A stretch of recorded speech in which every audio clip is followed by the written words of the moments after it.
Yes, so hi everyone and a warm welcome to our next lecture for CA Inter GST। हमारा next अभी हम time of supply revise कर रहे हैं। Immediate जो next में डालने का प्लान कर रहा हूँ दैट इज आईटीसी, क्योंकि उसकी काफी सारी रिक्वेस्ट है और काफी इंपॉर्टेंट चैप्टर है। तो नेक्स्ट फिर हम आईटीसी ले लेंगे and then we will see about examinations. ठीक है, तो पहले हम छोटा सा time of supply quickly cover कर लेते हैं। Next I will work upon your ITC compilation videos उसके बाद। चलो सर, टाइम ऑफ सप्लाई का बेसिक पर्पस क्या रहता है? पहली बात तो इसका सारा जो प्रोविजन है ना वो सीजीएसटी एक्ट से आने वाला है। अब टाइम ऑफ सप्लाई का पर्पस ये होता है कि we want to fix one date. ठीक है, एक पर्टिकुलर दिन को हम बोलेंगे कि भैया इस दिन हम सप्लाई मान रहे हैं, उसका जो है इम्प्लीकेशन ऑफ टैक्स हम राइज करवा रहे हैं। Because in any supply there are a lot of events. Events मतलब किसी दिन इनवॉइस जा रहा है, किसी दिन पेमेंट हो रहा है, किसी दिन एक्चुअल सप्लाई जा रही है, गुड्स के केस में गुड्स डिलीवर किए जा रहे हैं, मूवमेंट की जा रही है। तो सर इन सब में से अलग अलग डेट्स में से हमें एक तो आंसर चाहिए ना, कि अगर किसी ने पूछा कि हमारे जीएसटी लॉ के अंदर किस दिन सप्लाई हुई, ताकि उस डेट के हिसाब से आपका पेमेंट भी डिसाइड हो। आपकी वो वाली डेट जो भी आएगी दैट डेट जो भी उस मंथ में फॉल करेगी, जिस भी पीरियड में फॉल करेगी, उस पीरियड का भी तो आप टैक्स पे करोगे। तो लेट्स अगर मैं जून का टैक्स पे कर रहा हूं तो जून के मंथ में जो जो टाइम ऑफ सप्लाई आ रहा है मुझे उसका पेमेंट करना है। तो पहले तो डेट निकालनी पड़ेगी ना। So that is what this section, the section of time of supply is going to help us. तो प्राइमरीली हमारा फोकस रहेगा सेक्शन नंबर 12 के ऊपर और सेक्शन नंबर 13 के ऊपर। सेक्शन नंबर 12 आपका गुड्स के रिस्पेक्ट में और सेक्शन नंबर 13 आपका सर्विसेज के रिस्पेक्ट में। सेक्शन 14 का एक रेफरेंस होता है, दैट इज जब चेंजेस होते हैं। चेंजेस मतलब जैसे आपने जीएसटी 2.0 में देखा होगा कि रेट्स काफी सारे चेंज हुए, तो उसमें क्या कैसे डील करना है, पुराना वाला लगेगा या नया वाला लगेगा। बट ये फाइनल में हम पढ़ाते हैं, आपके लिए ये चीज अभी रेलिवेंट नहीं है। ठीक है, section 14 is not relevant for you. तो सेक्शन नंबर 12 और सेक्शन नंबर 13 है that we are going to study.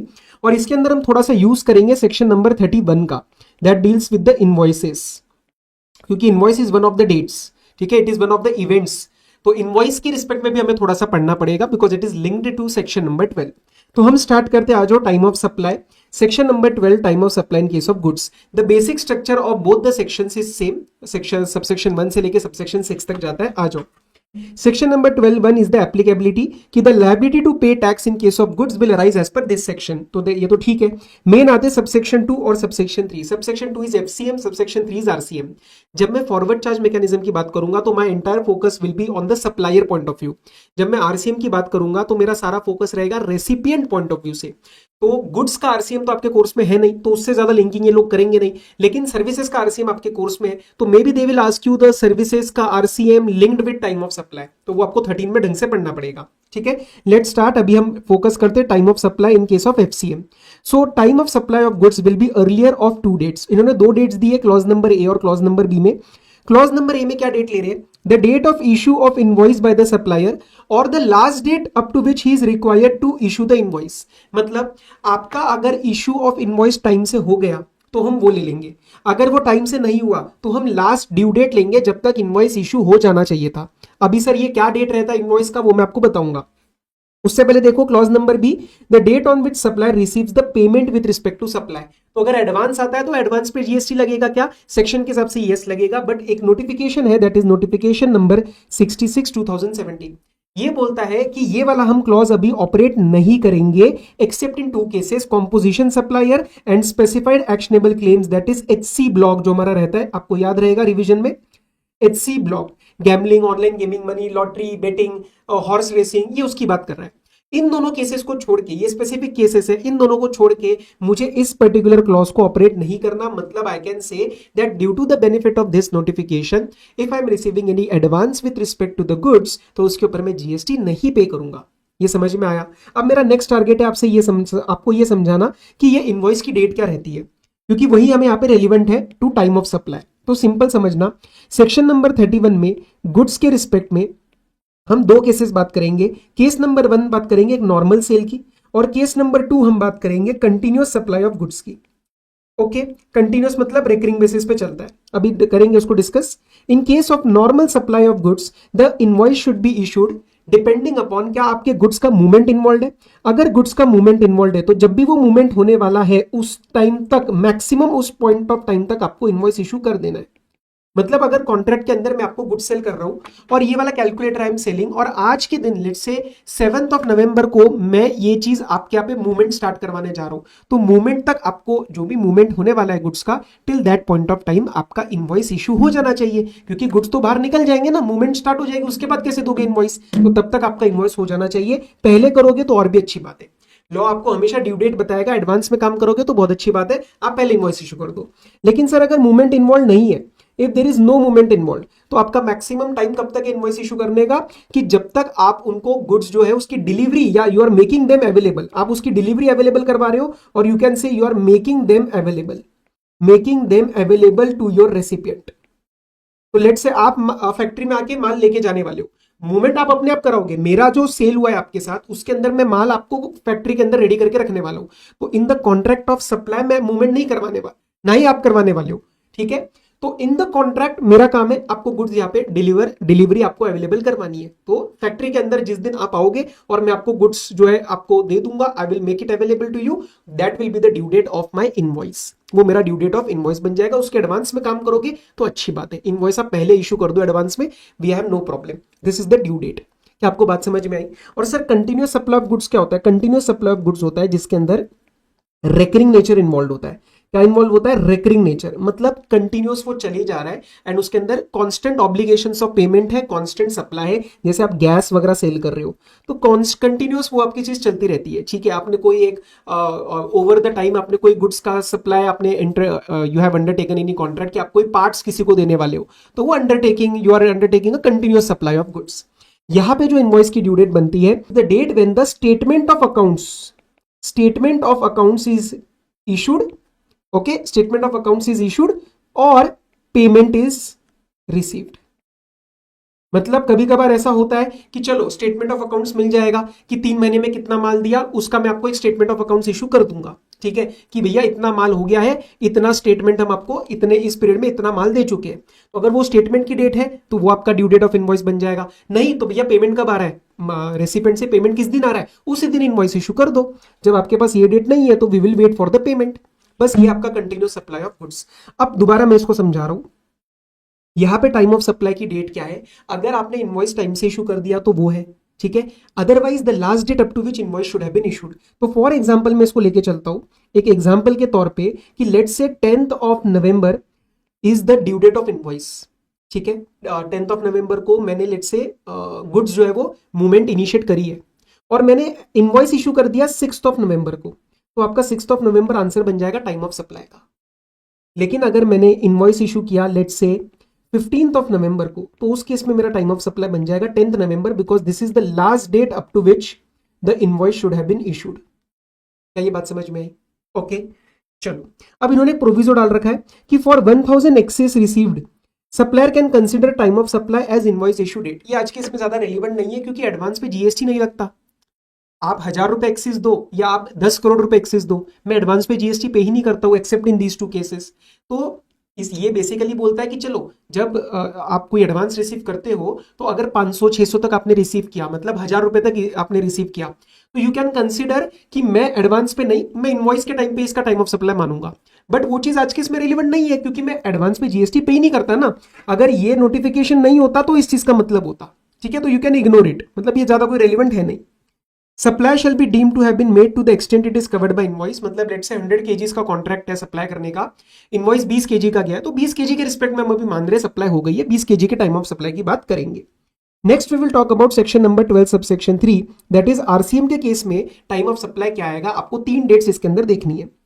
Date number 1 is आपने फिजिकली माल कब रिसीव किया, that is receipt of goods. Date number 2 आपको पेमेंट डेट देखना है। अब सर पेमेंट डेट किसके पॉइंट ऑफ व्यू से, रेसिपिएंट के पॉइंट ऑफ व्यू से, क्योंकि ये रिवर्स चार्ज मैकेनिज्म का केस है, तो entire focus will be on the recipient.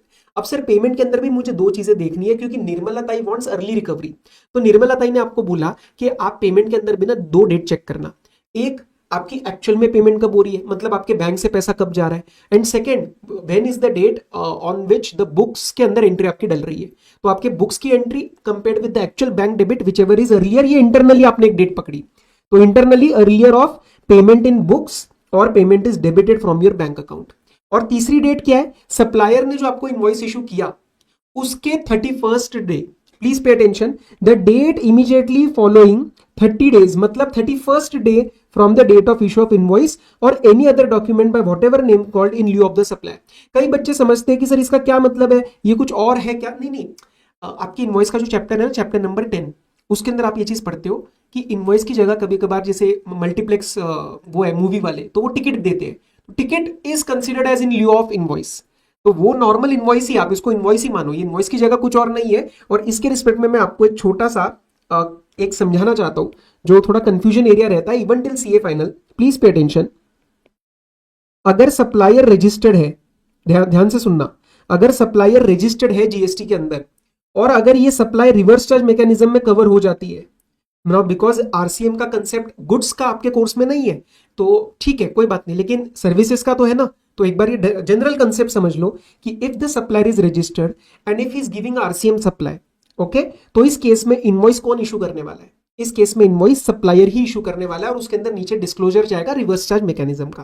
तो टैक्स इनवॉइस कौन इशू करेगा इस केस में? टैक्स इनवॉइस इशू करेगा सप्लायर, पर टैक्स पे कौन करेगा? रेसिपिएंट। टैक्स पे कौन करेगा? गवर्नमेंट को, रेसिपिएंट, क्योंकि ये रिवर्स चार्ज मैकेनिज्म का केस बनता है। अब सर अगर सप्लायर अनरजिस्टर्ड हुआ तो वहां पे कंसेप्ट आता है सेल्फ इनवॉइसिंग का, जो मैं आपको सेक्शन 13 के साथ समझाऊंगा सर्विसेज के केस में, क्योंकि उसका इंपैक्ट टाइम ऑफ सप्लाई पे भी आता है। ठीक है, तो अभी के लिए आप सिंपल इतना समझ लो कि ये वाला डेट 3 तभी लगने वाला है, कब लगने वाला है? When supplier would be registered, क्योंकि अगर सप्लायर रजिस्टर्ड नहीं होगा तो वो टैक्स इनवॉइस इशू ही नहीं करने वाला। आपको ये डेट फिर उस केस में कंपेयर नहीं करनी है, आएगी नहीं पिक्चर में। अभी के लिए इतना समझ लो बस। तो उस केस में मैं बाकी की दोनों डेट्स कंपेयर कर लूंगा। अगर कहीं पे ऊपर वाला टाइम ऑफ सप्लाई नहीं लग पाया तो टाइम ऑफ सप्लाई लग जाएगा the date of entry in the books of recipient. ऊपर वाले फेल कर गए तो रेसिड्यूरी एक क्लॉज बना दिया कि भाई मेरे बुक्स के अंदर, रेसिपिएंट के बुक्स के अंदर जो है वो एंट्री किस दिन की चल रही है। 12/4 जो है ये भी आपसे पूछे जाने के चांसेस कम है। इसका जो डिटेल वाउचर तो मैंने आपके मटेरियल में नहीं देखा इन्होंने दिया हो, लेकिन मैं आपको बता देता हूं फिर भी कि वाउचर्स के केस में अब सप्लाई नहीं माना जाता। वाउचर का ट्रांजैक्शन सप्लाई में नहीं आता और अगर कोई चीज सप्लाई नहीं है तो टाइम ऑफ सप्लाई का क्वेश्चन उसके लिए इररेलेवेंट हो जाता है। और May 26 और आगे वाले जो बच्चे हैं उनके लिए मैं बता दूं कि ये ओमिट भी हो चुका है, बिकॉज इस चीज का आज के इसमें कोई मतलब बचा नहीं है। क्यों? क्योंकि वो सप्लाई नहीं माना जाता। तो कोई चीज टैक्सेबल इवेंट ही नहीं है तो आप उसका टाइम ऑफ सप्लाई क्यों गिनेंगे? ठीक है, बाकी रेसिडुअल प्रोविजंस है कि अगर ऊपर वाले तीनों सबसेक्शन फेल कर गए तो टाइम ऑफ सप्लाई क्या लेना है।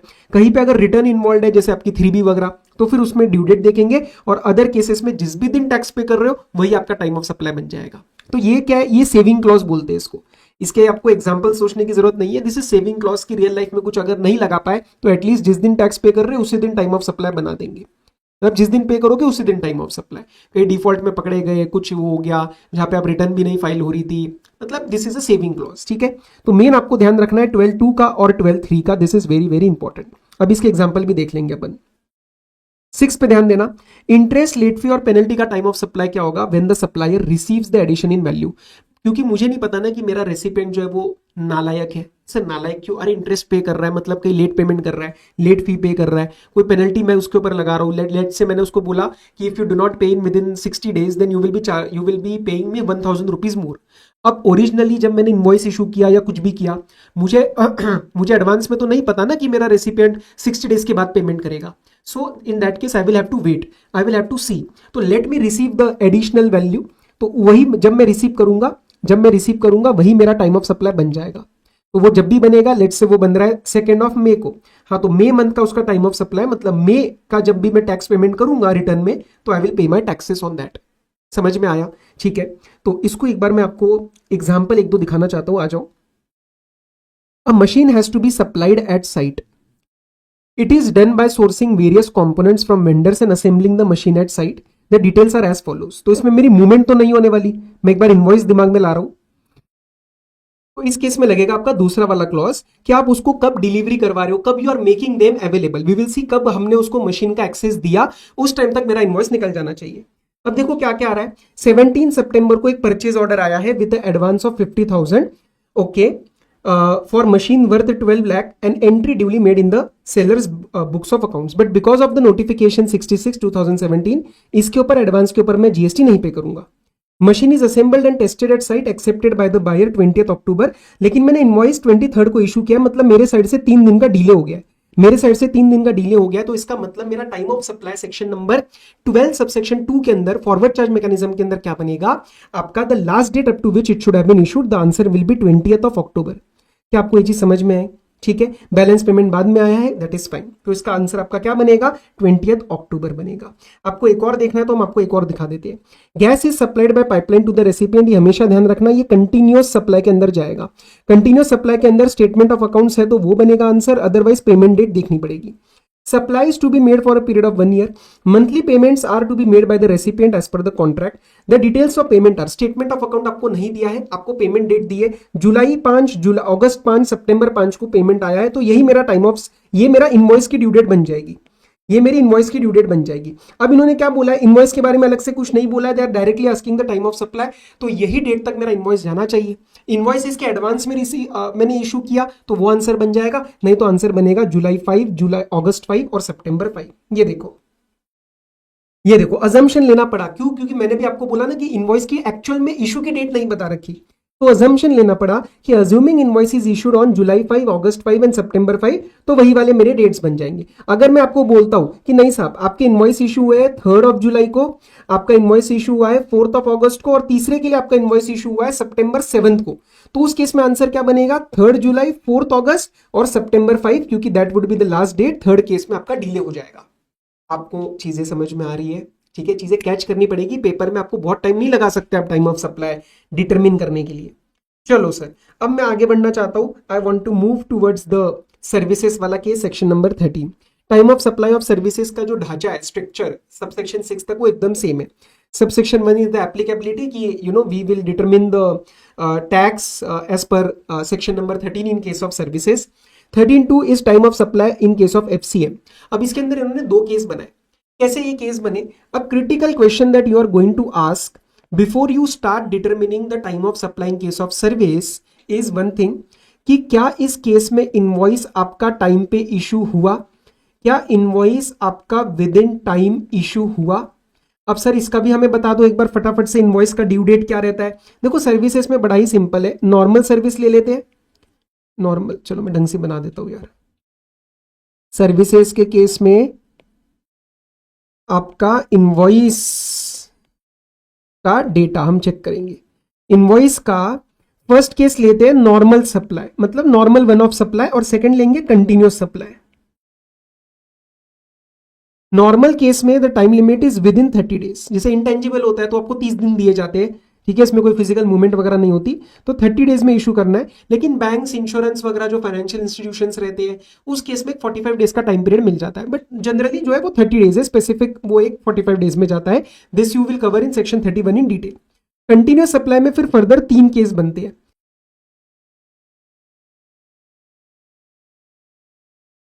सर क्या 3 केस बनते हैं, एक बार देख लेते हैं। केस नंबर 1 आपका ये बनता है कि due date of payment is ascertainable from the contract. Due date is ascertainable from the contract. Second case बनता है कि due date is not ascertainable from the contract. और थर्ड केस बनता है कि the payment is linked to completion of event. Payment is linked to completion of event. आ जाओ, देखो अब ड्यू डेट अगर आपकी असर्टेनेबल है तो वही आपका डेट बन जाएगा, वो आपका ड्यू डेट बन जाएगा for the issue of invoice. कि भाई अगर मुझे पता है कि कॉन्ट्रैक्ट के हिसाब से मुझे हर महीने की 5 तारीख तक पेमेंट आना है, तो 5 तारीख तक मेरा 5th तक मेरा इनवॉइस भी इशू हो जाना चाहिए। अगर ड्यू डेट असर्टेनेबल नहीं है तो मेरा इनवॉइस का ड्यू डेट क्या बन जाएगा, वो पेमेंट डेट बन जाएगा, उसमें तो कोई प्रॉब्लम है ही नहीं, that will be the payment date. क्योंकि लेट से आपका 11 को पेमेंट आ गया, हाँ तो 11 को इनवॉइस इशू कर दो, अगले महीने 3 को पेमेंट आ गया तो 3rd को इनवॉइस इशू करो, तो वो तो नॉर्मल है। और अगर कंप्लीशन ऑफ इवेंट से लिंक्ड है तो this is somewhat like this only, कि इसमें भी आपका फिर ड्यू डेट असर्टेनेबल ही हो जाएगा ना। अब ये जनरली इंफ्रास्ट्रक्चर वगैरह में लगता है कि लेट्स से एक बिल्डिंग है, हर फ्लोर बनने पे 5% का पेमेंट ड्यू हो जाता है, तो जैसे ही फ्लोर कंप्लीट हो जाएगा आपका इनवॉइस का ड्यू डेट बन जाएगा। So in this case the due date of invoice will be that event completion date, that event completion date. समझ रहे आप लोग? ठीक है जी, ओके। चलो अब मैं धीरे धीरे धीरे आपसे और आगे बढ़ेंगे हम। आ जाओ। Now here as I told you, start with the critical question that whether invoice is issued within time. अगर इसका आंसर आता है आपका यस, तो हम इनवॉइस को कंपेयर करेंगे हम इनवॉइस की डेट को कंपेयर करेंगे, किससे कंपेयर करेंगे? पेमेंट रिसीव्ड की डेट से। और पेमेंट रिसीव्ड किसके पॉइंट ऑफ व्यू से देखना है? क्योंकि एफसीएम का केस चल रहा है, हम सप्लायर के पॉइंट ऑफ व्यू से चेक करेंगे। तो इसके अंदर हम इंटरनली दो डेट चेक करेंगे, क्योंकि निर्मला ताई अर्ली चाहती है। जैसा आपने ऊपर आरसीएम में पढ़ा था वैसा एफसीएम में लगाओ कि payment date will be earlier of actual credit in bank account और एंट्री इन माई बुक्स, ताकि वो जल्द से जल्द पैसा आपसे रिसीव करना चाहती है टाइम ऑफ सप्लाई बना के। और अगर आपने इसको टाइम से इशू नहीं किया, लेट से आपने 30 डेज का डिले कर दिया है, तो now we will compare two dates. Now we will not see the invoice date, now we will see the provision of service date, कि आपने सर्विस कब खत्म की, provision of service date, and that we will be comparing with the payment date, that we will comparing with the payment date, और payment again earlier of two. Now see, case number A, invoice is issued within the time prescribed, that is 30 days or 45 days in specific cases.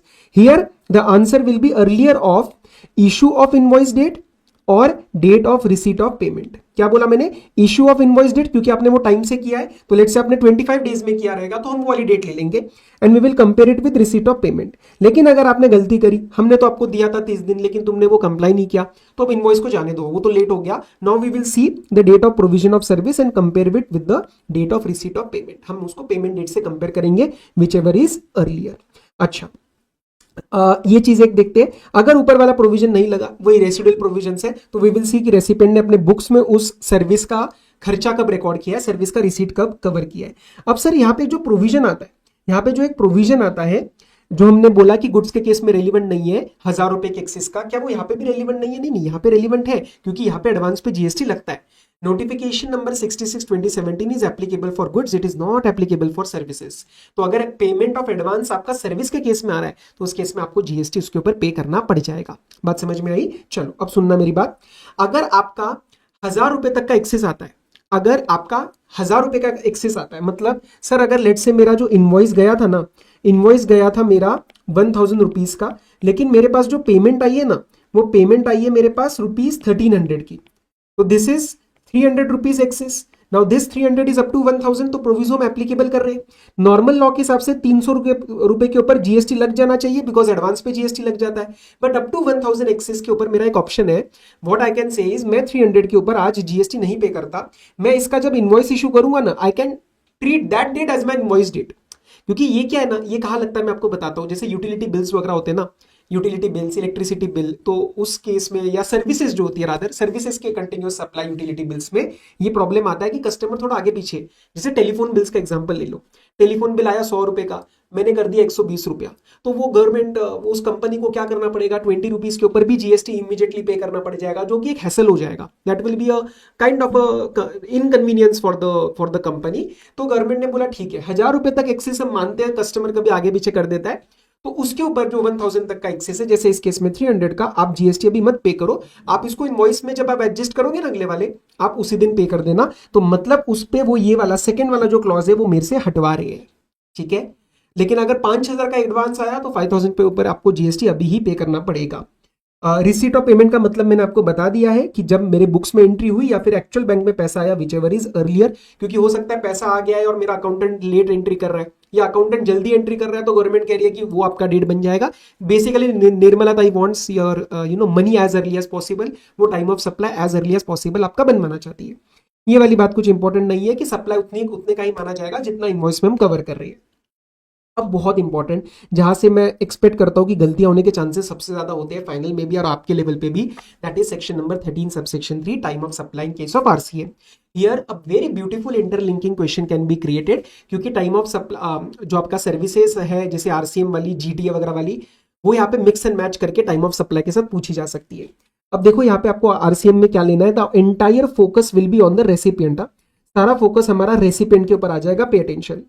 Time of supply in case of RCM, when will the liability to pay tax arise for recipient? Earlier of goods के case में 3 dates थी, अब यहाँ पे sir 3 तो हो नहीं सकती, 2 होंगी। क्यों? क्योंकि गुड्स के केस में एक फिजिकल रिसीट डेट थी, यहाँ पे कोई फिजिकल रिसीट ऑफ सर्विस तो होता ही नहीं है, इंटेंजिबल नेचर होता है। तो यहाँ पे हम कंपेयर करेंगे, एक तो पेमेंट डेट, वहां पे भी पेमेंट डेट थी, यहाँ पे भी पेमेंट डेट थी। Again which ever is earlier, मेरे बुक्स में कब एंट्री चढ़ी या मेरे बैंक से कब डेबिट हुआ। सर डेबिट क्यों? अरे बाबू रेसिपिएंट है ना, रेसिपिएंट की बात हो रही है ना, तो रेसिपिएंट पेमेंट करता है तो बैंक में डेबिट होता है, एफसीएम में सप्लायर रिसीव करता है तो ऊपर मैंने क्रेडिट वर्ड यूज किया, ठीक है। So pay attention. Earlier of payment which is entered in my books और debited whichever is earlier, ये मेरी इंटरनली एक अर्लियर आ गई। सेकेंड वाले में एक क्वेश्चन अराइज होता है फिर से कि क्या सप्लायर ने इनवॉइस इशू करना था या नहीं करना था। सर ये समझ में नहीं आता जल्दी, आप दोबारा इस डिस्कशन पे आओ जो हम बात कर रहे थे, पे अटेंशन इस वाले डिस्कशन पे। As I told you that supplier एक टैक्स इनवॉइस इशू करेगा only and only when he is registered. Sir अगर सप्लायर अनरजिस्टर्ड है, अगर सप्लायर अनरजिस्टर्ड है और अगर वो सप्लायर रिवर्स चार्ज मैकेनिज्म वाली है, तो इस केस में टैक्स इनवॉइस रेसिपिएंट इशू करता है। भाई साहब ये रिवीजन है, तो आई एम होपिंग कि आप लोगों को ये चीज पता है। टैक्स इनवॉइस जो है रेसिपिएंट इशू करेगा, इसको बोला जाता है सेल्फ इनवॉइसिंग। इसको क्या बोला जाता है बेटा जी? Self invoicing. ये कहां पे आता है provision? Section number 31 subsection 3 clause number F, read with rule number 47A। Sir ये रूल 47A कहां से कहां लेके जा रहे हो? सुनो, रूल 47A सिर्फ इतना बोलता है कि अगर आपने कोई ऐसा सप्लाई रिसीव किया, कैसा सप्लाई रिसीव किया जहां पे सेल्फ इनवॉइसिंग लग रही है, तो उस केस में आपको जो सेल्फ इनवॉइस निकालना है वो निकालना है 30 days from the receipt of supply.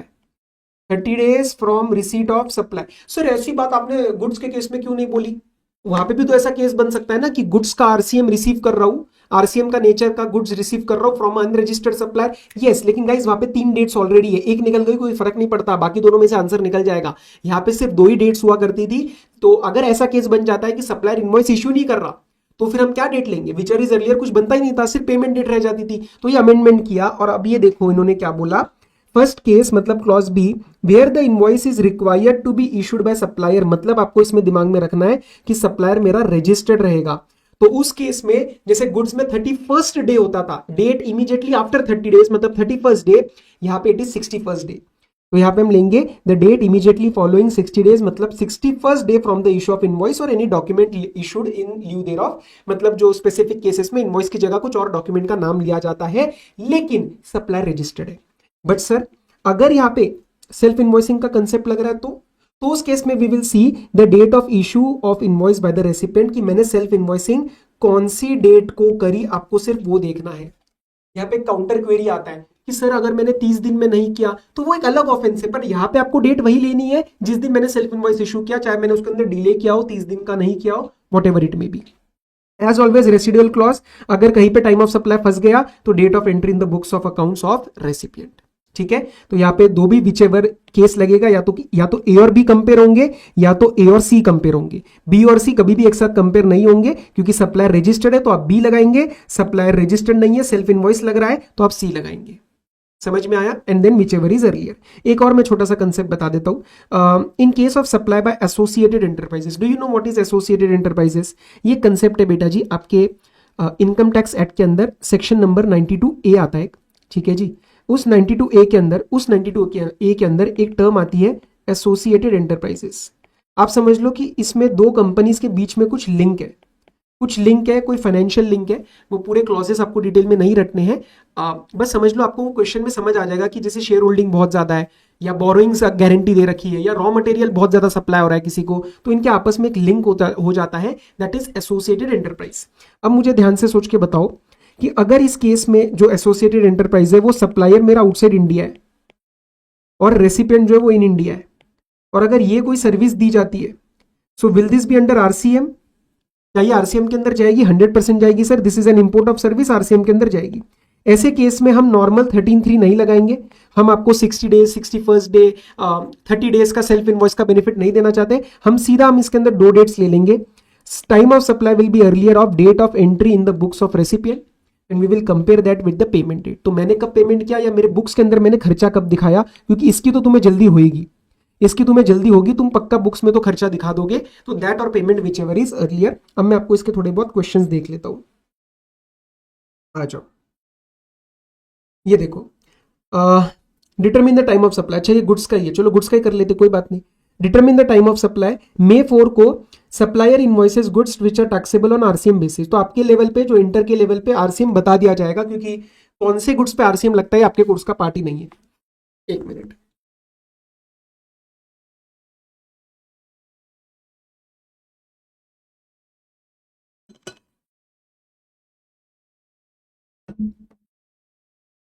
supplier invoices goods which are taxable on reverse charge basis to Pillar and Co. 30 days from the date of issue invoice elapse on June 3. अपने को क्या लेना है, डेट इमीडिएटली आफ्टर 30 डेज, तो अपने को 31st लेना है, तो इसमें जो 31st डे बनेगा that will be June 4. Second date क्या लेनी है, जब मैंने गुड्स को रिसीव किया, जून 12. और थर्ड डेट आपको क्या लेनी थी, जब आपने पेमेंट किया. तो यहाँ पे दो अर्लियर नहीं है, यहाँ पे डायरेक्टली दिया है. हो सकता है वो इंटरनली दे सकते थे कि डेबिट डेट और बुक्स की डेट, तो उसमें विचर इज अर्लियर लेना पड़ता. तो अभी तो मैं जुलाई 3 लूंगा, तो इसमें से विचर इज आंसर अर्लियर बनेगा जून 4. ठीक है, इसमें क्या आंसर बनेगा, जून 4. चलो सर्विसेज का एक बार देख लेते, कोई मैंने मार्क करके रखा है कि आपके जस्ट एक बेसिक अंडरस्टैंडिंग के लिए.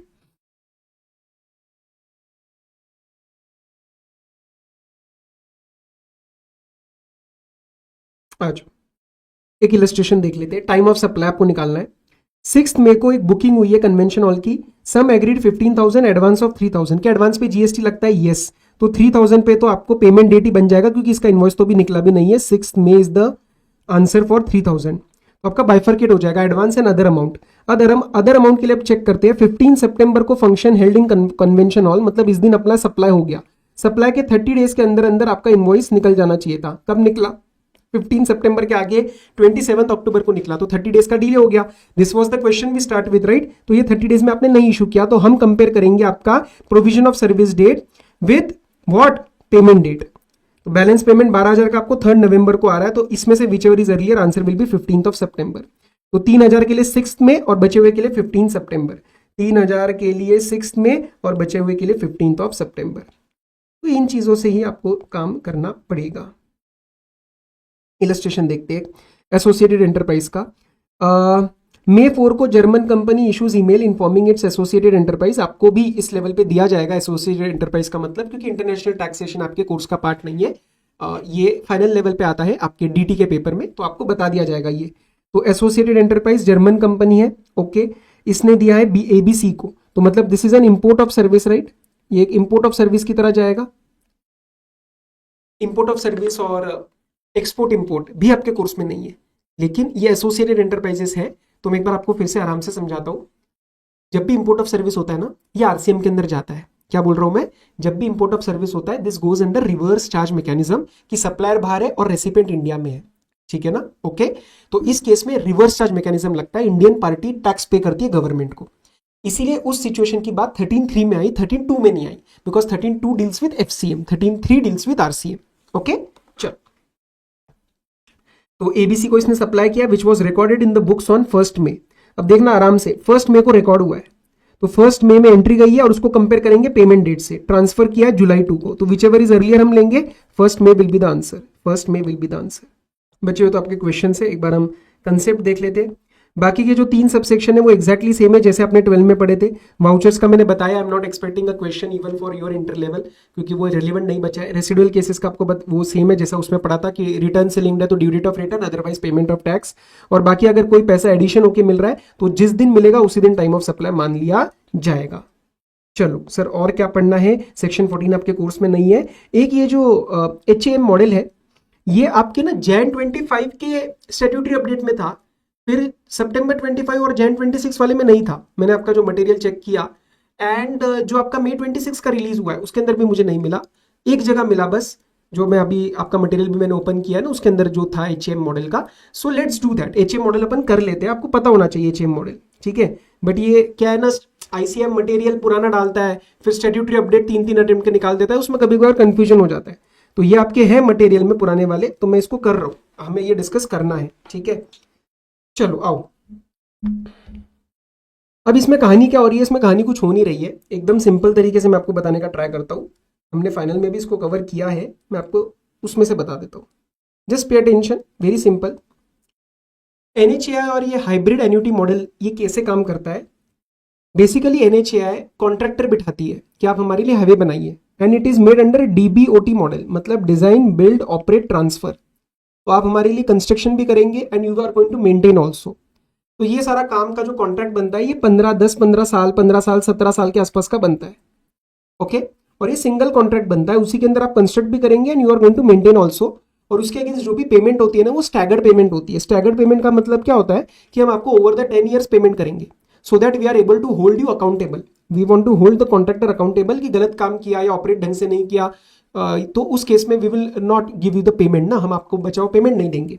तो this involve staggered payment along with interest, उसके अंदर हम आपको इंटरेस्ट भी पेमेंट करके देंगे। We will give you interest because आपका पेमेंट हम लेट कर रहे हैं, ओवर द पीरियड कर रहे हैं।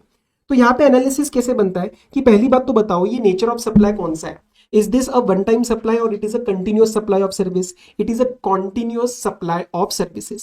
कंटिन्यूअस सप्लाई ऑफ सर्विसेज क्या होता है, जैसा कंटिन्यूअस सप्लाई ऑफ गुड्स होता है ओवर द पीरियड चलता है, रिकरिंग बेसिस पे चलता है, बस कंटिन्यूअस सप्लाई ऑफ सर्विसेज में टाइम पीरियड है मोर देन 3 मंथ्स बोला हुआ है, बाकी कुछ भी फर्क नहीं है। दोनों में आप सेम चीज दिमाग में रखो कि रिकरेंट बेसिस पे चलता है, one after another one after another. तो ये भी तो 15-17 साल के लिए चल रहा है ना, तो this is a continuous supply of service, ठीक है। और इन्होंने क्योंकि लॉ में ऐसा बोला हुआ है, एक पीरियड डला हुआ है कि continuous supply of service 3 month से ज्यादा होना चाहिए, तो yes this is more than 3 months. अब यहाँ पे हम टाइम ऑफ सप्लाई के लिए कौन सा सेक्शन लगाएंगे, हम लगाएंगे 13(2), क्योंकि दिस इज अंडर एफसीएम, ये कोई आरसीएम के अंदर तो है नहीं, नॉर्मल फॉरवर्ड चार्ज मैकेनिज्म के अंदर जाएगा। अब उसको जब हम लगाते हैं 13(2) को, इफ यू रिमेंबर, तो हमें उसमें क्या देखना होता है कि इनवॉइस टाइम से इशू हुआ या नहीं हुआ, एंड फिर हम उसको कंपेयर करते हैं किससे, अगर इनवॉइस टाइम से इशू नहीं हुआ है तो we compare payment date with the date of provision of service date. Yes और नो, यहां तक मैंने आपको कुछ भी नया नहीं बताया। देखो सिंपल है, आपको 13(2) लगाना है, एफसीएम का नॉर्मल 13(2) लगाना है। 13(2) में there is a question that which we start the provision कि क्या टाइम से इनवॉइस इशू हुआ, क्या इनवॉइस इशू का ड्यू डेट, इनवॉइस इशू का टाइम कैसे निकलेगा, कंटिन्यूअस सप्लाई ऑफ सर्विस है, due date of contract will be ascertainable, due date जो कॉन्ट्रैक्ट का होगा वो असर्टेनेबल होगा, तो वो ठीक है, वहां पे कोई प्रॉब्लम नहीं आएगा। अब अगर इनवॉइस टाइम से इशू नहीं हुआ तो हमें कंपेयर करना है payment date with date of provision of service date. यहां पे आगे मामला रुक गया था कि sir date of provision of service date क्या मानिए, क्योंकि ये तो कंटिन्यूअस है, ये तो 15-17 साल चलती रहेगी। तो क्लैरिफिकेशन आया और बोला आप उसको मान लेना ड्यू डेट ऑफ पेमेंट ही, मतलब यही एक date due date of payment जो कॉन्ट्रैक्ट के अंदर होगी वही आपकी इनवॉइस की डेट बन जाएगी, और यही आपकी date of provision of service बन जाएगी। तो फॉर एग्जाम्पल हमारा ड्यू डेट ऑफ पेमेंट बन रहा है 4 नवंबर, लेट्स से किसी अक्टूबर मंथ की पेमेंट के लिए 4 नवंबर बन रहा है, और अगर मैंने इनवॉइस इशू किया 2 नवंबर को, ठीक है, और मेरे पास पेमेंट आ रही है 1 नवंबर को, तो इनवॉइस मैंने टाइम से इशू किया 4 से पहले, हम इसको कंपेयर करेंगे with 1 November, answer will be what 1 November time of supply बन जाएगा, विच आर इज अर्लियर।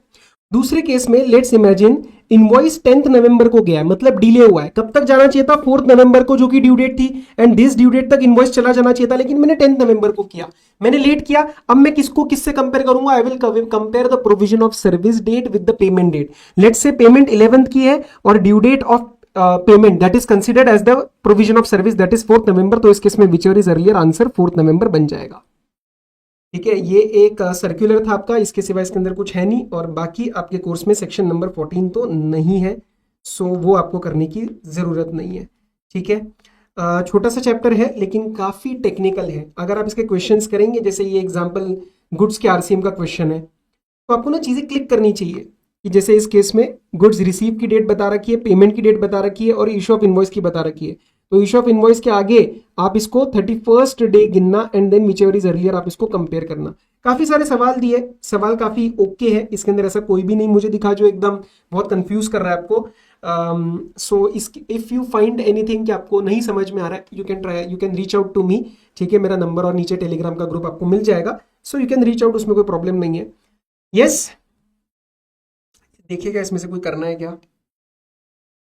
ये देखो, जैसे फॉर एग्जांपल ये एक है, investigation shows that 150 cartons of capacitors were dispatched on 2 August but no invoice was raised, transaction not entered, no evidence of payment. Payment पे तो वैसे भी एडवांस पे कुछ जीएसटी लगता नहीं है, तो इसका टाइम ऑफ सप्लाई क्या बनाएंगे। सिंपल, आप लगाओ इनवॉइस टाइम से इशू किया क्या, सर इनवॉइस ही नहीं इशू किया, ओके इनवॉइस इशू नहीं किया तो लास्ट डेट कब तक थी इनवॉइस इशू करने की, रिमूवल तक, तो 2 अगस्त आपका आंसर बन जाएगा। ठीक है, तो इस तरीके से आप उसको कर सकते हो। चलो, आई डोंट थिंक कि इसके अंदर ये देखो रिकवरी एजेंट में इन्होंने आरसीएम का कंसेप्ट मिक्स किया है, तो थोड़ी सी ये चीजें आप करना, आपको थोड़ा सा you will be able to revise things also, and if there is any query reach out to me. So this was all for time of supply. अगला मैं आईटीसी पे पहले काम करता हूँ आपके, क्योंकि वो इंपॉर्टेंट है, उसके बाद आपको रिवीजन में भी टाइम मिल जाएगा। So till then all the very best, study well, take care, be safe, bye bye.